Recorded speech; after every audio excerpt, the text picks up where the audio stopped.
학교폭력 행정소송 증가의 원인과 개선 방안. 최근 법원에 접수되는 학교폭력 관련 행정소송이 매년 증가하고 있다. 서울행정법원에 따르면 2022년 51건, 2023년 71건, 2024년 98건으로 지속적인 증가세를 보인다. 이러한 증가의 원인은 무엇이며 어떤 대책이 필요할까? 학교폭력 행정소송 증가의 원인. 학교폭력대책심의위원회 결정에 대한 불복 증가. 학폭위는 피해 학생 보호 및 가해 학생 처벌을 결정하는 기구이지만 당사자 간 이해관계가 첨예하게 대립하는 경우가 많다. 특히 가해자로 지목된 학생과 보호자가 처분의 부당성을 주장하며 행정소송을 제기하는 사례가 증가하고 있다. 학교폭력에 대한 사회적 인식 변화. 과거에 비해 학교폭력에 대한 인식이 강화되면서 피해 학생과 학부모가 적극적으로 법적 대응을 하게 되었다. 반면 가해자로 지목된 학생 측에서도 법적 다툼을 통해 처분을 취소하려는 경향이 커졌다. 교육 현장의 조정 중재 기능 부족. 학교장 자체 해결 제도가 도입되었으나 실질적으로 효과적으로 운영되지 않는 경우가 많다. 학교는 학폭위 결정 이후 갈등 해결에 소극적인 태도를 보이며 학생과 학부모가 법적 해결을 선택하도록 만드는 구조적 요인이 있다. 법적 절차의 복잡성과 장기화. 학교폭력 행정소송의 경우 집행정지 신청이 많고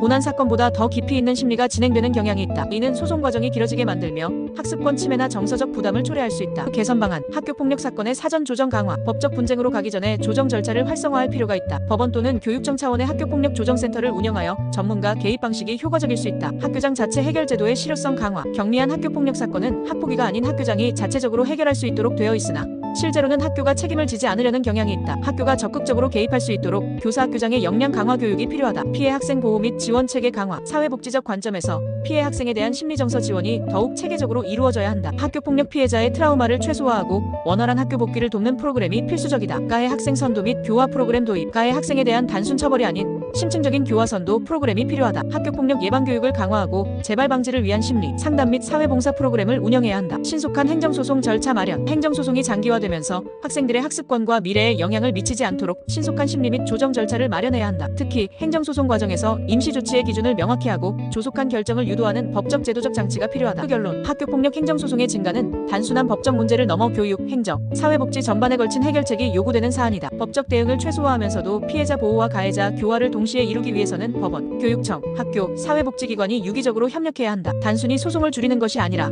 실질적인 학교폭력 해결책을 마련하는 것이 궁극적인 목표가 되어야 할 것이다.